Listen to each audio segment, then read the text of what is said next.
started our Pegasus Children's Trust journey. There's always a few, aren't there? Always a few. Sorry. Katie and I both started our Pegasus Children's Trust journey with a talk from Judy Westwater at Southborough High School. The same place, same person at different times. Me in the summer of 2010 and Katie in the winter of 2011.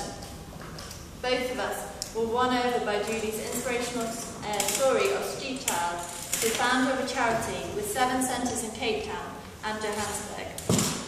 The Pegasus Children's Trust gives street children the chance to be children. It aims to open up the eyes of people to see these children not as dust to be kicked around on the streets, but as children, beautiful, talented and loving. Children with a hope and with a future. Judy Westwater herself became a street child after being abducted to South Africa by her father in the 1950s. After a tormented childhood, much of which she lived as a feral child, Judy Westwater was determined to make her life meaningful. At the age of 11, a starving homeless Judy made a pledge to come back and help others like herself. Judy has written 2 books, Street Kid and Nowhere to Run, with a 3rd one currently being completed.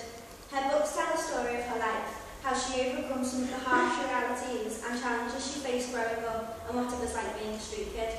All titles are a must-read, but most importantly, they enable Judy to further raise the profile of the Pegasus Children's Trust and raise funds for many projects she sets up. Through Zumba Fitness classes and events over the past 15 months, we have donated around £15,000 to the Pegasus Children's Trust. And for Judy, a thank you isn't enough. Using her own money, she flew me and Katie over to South Africa to show us where the money had gone, to let us meet the children and to say thank you, Pegasus style.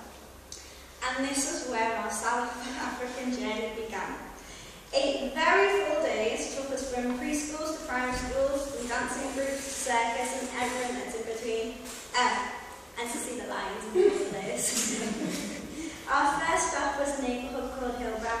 Many years ago, during apartheid, Hillbrow was an upmarket neighbourhood full of cafes and restaurants where the white African ladies would spend their days drinking tea and coffee from china cups. Since apartheid ended, the borders opened and the drug lords came in from the Northern African, moved in, and the white Africans quickly moved out.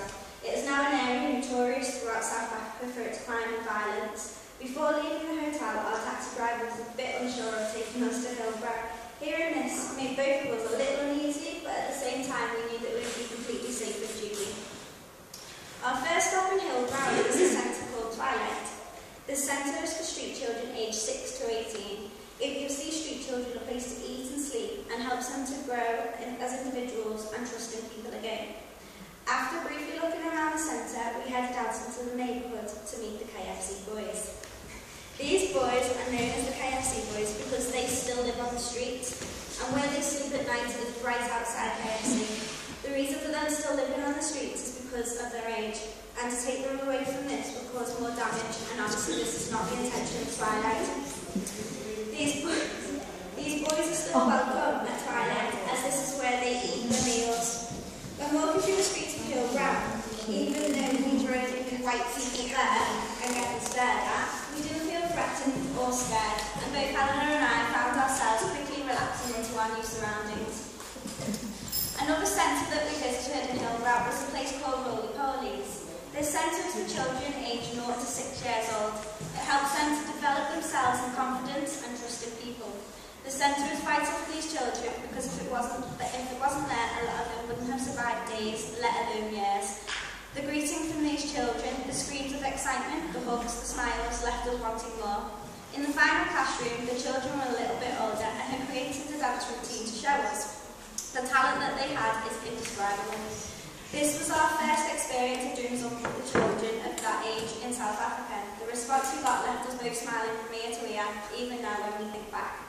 When the time came to leave Rollies, both Helena and I found ourselves not wanting to actually go. Not because we felt sorry or unhappy for these children, but the complete opposite. Seeing how happy these children are filled us with so much love and respect.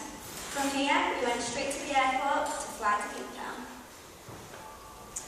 This is a video of the dance that the children did for us at Rowley Pegasus.